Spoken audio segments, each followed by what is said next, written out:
Hello, in this video, we'll be discussing base number systems. Yes, there's actually more than decimal, and how they relate to computing and electronics, along with some mention of a few related encoding systems. So what does base number even mean? Well, it's basically the unique number you can count up to before you start over, and I'm sure somebody academic will have a problem with that definition. Decimal is a name for base 10, and that we start from 0 to 9 before we start again with 10, and then to 19 before we start again with 20. We may think of decimal being 1 to 10 in everyday life. I mean, we have 10 fingers, and that's usually where we start counting. But in mathematics, the zero was introduced, which made higher mathematics and eventually computers possible. So we go from 0 to 9. We refer to the digits places as ones, tens, hundreds, thousands, 10,000s, millions, so on. And then we have tenths, hundredths, thousandths on the other direction. Um, However, it's actually not the only base system we use. We use base 60 without realizing it. We use it for timekeeping. There's 60 seconds in a minute, 60 minutes in an hour, 12 hours on an analog clock face, and 24 hours in a day, and that all falls under base 60. We also use it in geometry with degrees. A circle is 360 degrees, or 6 times 60. And then there's base 2, which we more commonly known as binary, and that uses the values of 0, 1s. And that changes the places from 1, 2, 4, 8, 16, and so on. We also have base 8, which is octal, where our digits go from 0 to 7, 1 eighths, 1 eighths, 64, 512, 4,960, and that's all a mouthful that I can't even do. We have base 16, which is hexadecimal, and among other uses, the method is often used to represent memory addressing, and that starts from 0 to 9. And nowadays, it'll usually go from A to F, but this is not guaranteed, especially when you're dealing with historical computers, but we'll get into that later. So the 0. Well, 0 seems like a simple thing, but historically it's not.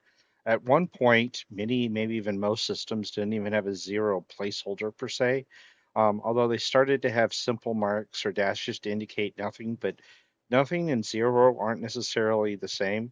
Um, Using it as a more advanced placeholder came about in Babylonian culture around maybe 300 BCE and Mayans around 400 CE. The Babylonians actually used base 60, which is where we got it from, and the Mayans used a base 20 system. However, Indian mathematics, by at least 500 CE and possibly even a century before that, started to develop the zero as a special character, usually a dot or a small circle.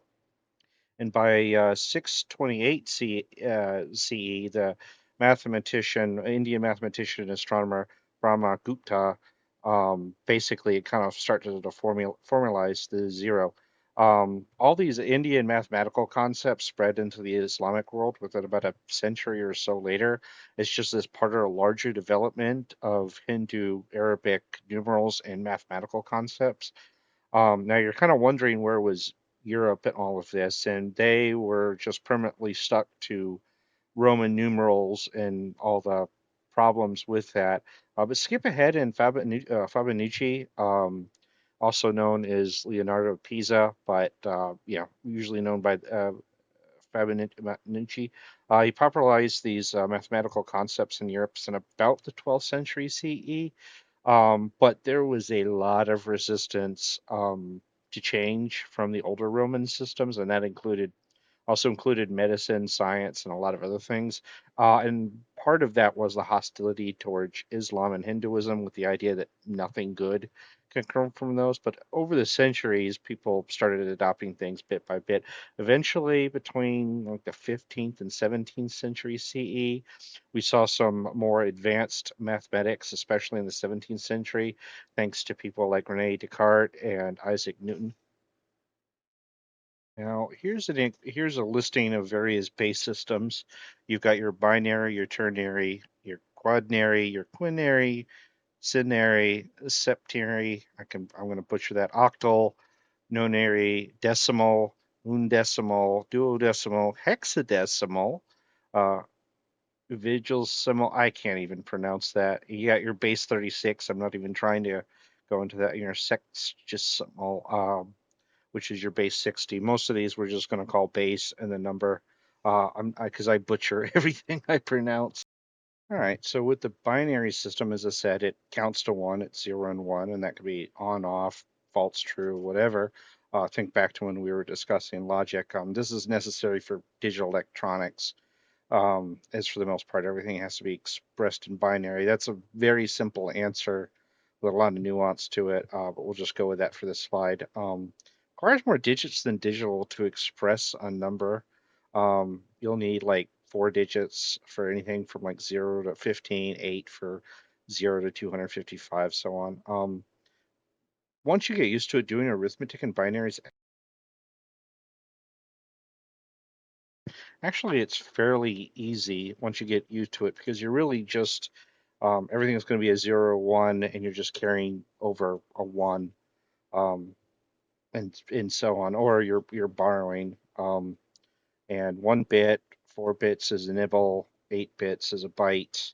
And actually figuring out the place chart's pretty easy. It's just 2 to the power of something. So 2 to the power of 0 for the first one, that's going to give you a 1 because um, and then 2 to the power of 1, that's just going to give you a 2. 2 to the power of 2, that's 2 times 2 for 4. To the power of 3, 8, and you just keep on going.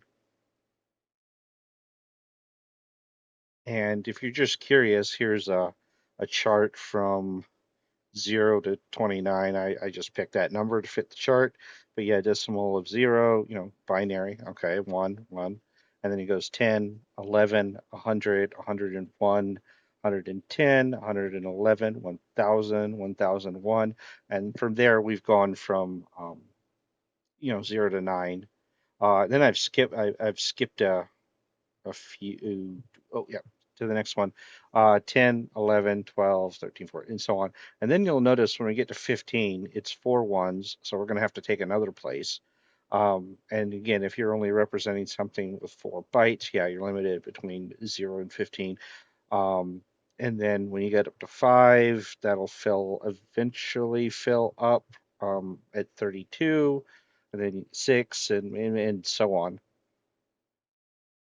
All right, so how do we convert from decimal to binary? Obviously, there's programming functions to do all the work for you, and you don't have to feel like you have to reinvent the wheel, but it really helps to know how to do it manually. And of course, when I was growing up, teachers always told me you'll never have a calculator in your pocket, you'll never have a computer in your pocket.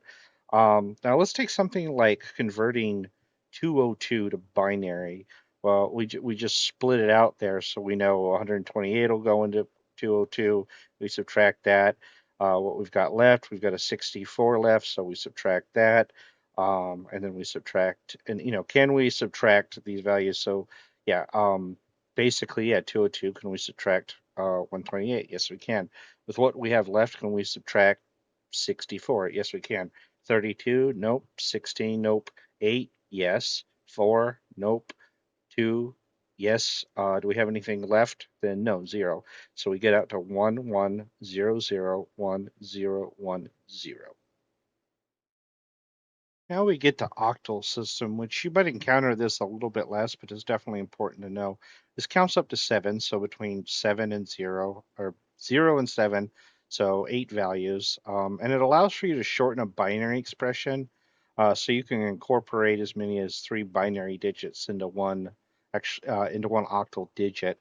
So that's the big use for it. Now, computers don't speak in octal, but it can be easier to convert down to binary pretty easily compared to, say, decimal. Um, if you ever use a Unix-like system and you set permissions with chmod, um, you could do it the old-fashioned way with just octal. And in some computers, it could be used to express 8-bit instructions in some case. So why 8 bits could be split into 2 bytes, you could also split it into essentially two full octave values and a partial octave value. So yeah, 0, 1, 2, so on. So yeah, when you get up to octal 7, I mean that's replacing 3 ones. Now, converting from binary to octave, every group of 3 binary digits can be expressed as an octal value. So 110, that can be expressed as a 2. 111 could be expressed as a 7. 110 could be expressed as a 6. Um, so, and so 672 in octal, which would be 442 in decimal. Um, And the reason I use this set is this is kind of the old way of doing file permissions on Unix-like systems because it would express you, group, an owner, across read, write, execute. So a 7, yeah, owner would be the third number. That would allow you a full read, write, execute. We'll probably talk about that in a video when I get into Linux. Now we move to hexadecimal, which can count from 0 to 15. In a lot of cases, it's going to be 0 to 9, A, B, C, D, F. However, there are definitely times when it's not those letters, 6 letters, or it could be other symbols, or it could be other letters, especially when you get historical. Some mainframes from the 60s just went all over the place. Um, and again, this expresses 0 to 15 or 16 digits, as it were. You'll see this a lot with memory addressings, data programs, etc. You can pretty much open up any binary, any compiled code in a hexadecimal letter, and you can actually take a look. Um, in some cases, other symbols might be used, as I said. So if you hook certain chip up to a 7-7 display, you're not guaranteed to see A through F. So always consult the data sheets. And in fact, in some cases, they're not even considering anything past 0 to 9, so it might just be blanks. Um, but yeah, you have 1, 1, 1, 1, 17 in octal, 15 in decimal, but it's only an F in hexadecimal. And I'm just going to briefly mention ternary, which is an alternative to binary. It's been used in some computers and a lot of theoretical models. It's actually its own little branch of mathematics, in fact. And its discussion has come back in some recent comebacks when discussing quantum computing. It counts 0, 1, 2 instead of binary 0, 1. So 1, 2, 3, 4, 5, 6, 7, 8, 9 would be 0, 1, 2, 10, 11, 12, 20, 21, 22, and 100. Um, there may be future videos that go more into this depth, but I doubt it. But I thought I'd just bring it up.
All right, next we get to biquandary. This is a system that splits the numbers into kind of two groupings. The bi part, where the grouping is either 0, 0 or 1, 0. 00 meaning 1, 10 meaning 5, where the second group indicates position, first, second, third, fourth, fifth, so that 100010 means the decimal 9. This allows for decimal representation of 0 to 9 for each digit. Multiple digits are pretty much split in the way they are with BCD, and they're just individually converted. So 916, and I think I got the order right, I'm not sure, is 10000010001000 and 1010000. So in the first case, it's 5 plus 4. In the second case, it's 0 plus 1. And the third case, it is 5 plus 1. Again, this is like BCD. This is not technically a numbering system. It is a coding system, but I'm including it for completeness. Now, we've talked about bits and bytes before, but I thought I'd go over it again. Just a reminder, 1 bit is a single binary value. Now, you've heard of bytes, but the original definition of the byte is basically the smallest addressable amount of memory. We've standardized 1 byte to 8 bits, but that's not a firm rule. A word, on the other hand, is the natural data size for a processor, basically how much data the CPU can efficiently use in a single operation. We'll often hear 8-bit, 16, 32, 64-bit when it comes to Word, but historically there's been numbers all over the place: 12, 18, 24, 36, 60, and even variable length. And in fact, there's some machines that don't even operate with the idea of bytes, they operate on words. Um, as I mentioned, a lot of mainframes, Word was the smallest addressable amount of space. You might also hear the term nibble, that just means 4 bits. Um, it had other names, and I think by the 70s it had it had formalized in a nibble, and it's the highest count in hexadecimal, which is normally an F. So, what does a computer use? Well, the general answer is binary, but decimal was often used for earlier computers because it made it a lot easier to function with human counting systems, like the IBM 7070 mainframe and a number of others. It fit human arithmetic, but it can make the circuits more complex in some cases. Nevertheless, in a lot of early computers, it could actually outperform binary. Once the cost of transistors went down, I believe that's when binary started to take over. BCD was used a lot in financial systems and some of IBM mainframes. The UNIVAC 1, a very famous computer used by Quandary, encoded numbers. As I mentioned earlier, ternary computers have been a thing. Some Soviet mainframes used it in practice, and again, its own branch of mathematics. And the PDP-8, another famous mini computer, grouped binary into chunks of 3, so it was sort of kind of using octal. So just to sum up things, there's different base number systems, and of course, base number is the unique character value that you can count up to: binary, octal, hexadecimal, decimal. Binary counts 1 to 0, ternary counts 0, 1, 2. Octal counts from 0 to 7, decimal from 0 to 9, hexadecimal in a lot of cases 0 to F. Conversions between numbering systems is relatively easy, and there's functions for all of it in programming languages. And honestly, if for some reason you just don't encounter it, you can do the math yourself and make your own function for it. Byte actually means smallest addressable memory, but nowadays when we talk about a byte, it's 8 bits. That's not a guarantee, but for personal computers and a lot of other things it is. A nibble's 4 bits, and again, a bit is a single binary digit. Binary coded decimal, or BCD, and biquadary are technically encoding systems to express a decimal number. But we're including them because they're often included with a decimal and binary, and you're going to encounter them. Well, until next time, have a good one. Now, I'm in every circuit, and I'm just kind of going to breeze through some things with bits, bytes, and whatever. This is a 4-bit adder. We'll be getting to adders and whatnot later, in another video, but basically ones, twos, 4s and 8s. So 1 and 1 would be 2. And this is a 2 and a 1. So we got a 3. And as I said, 1s, 2s, 4s, and 8s. So here is 8 plus 2. That's 10 plus 11. There we go. And thing is, we have 5 here, and this one's a carry out, and there's also a carry in. So there's carry in. So let's just fill this up, and that's going to give us a 15. Then we add 1, 16, and we're up to the carry out bit.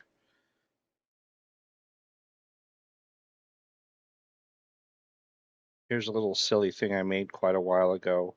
Um, it, Braille is often 6 dots, although there is an 8-dot version that's used for musical notation and some other stuff. And I just have switches. So yeah, if you think about it that way, that Braille is binary because it's either a dot or no dot. Here's another thing. It is a 8-bit hexadecimal counter display. I don't think I made this one, but I can't remember who the original author was.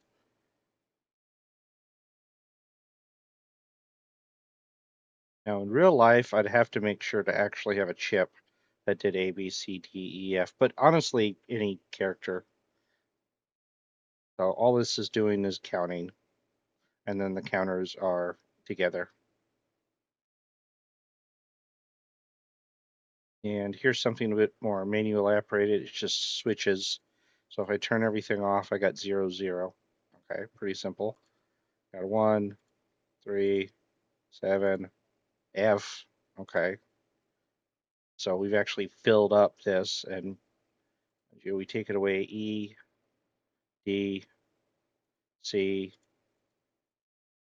B, 9. Yeah, A, and then 9.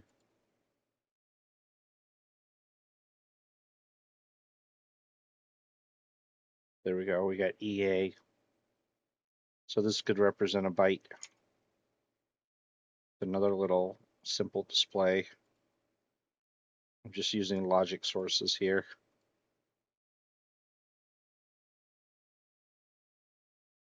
All right, I'm moving on to Falstad, and this is just a 7-segment LED decoder using logic gates.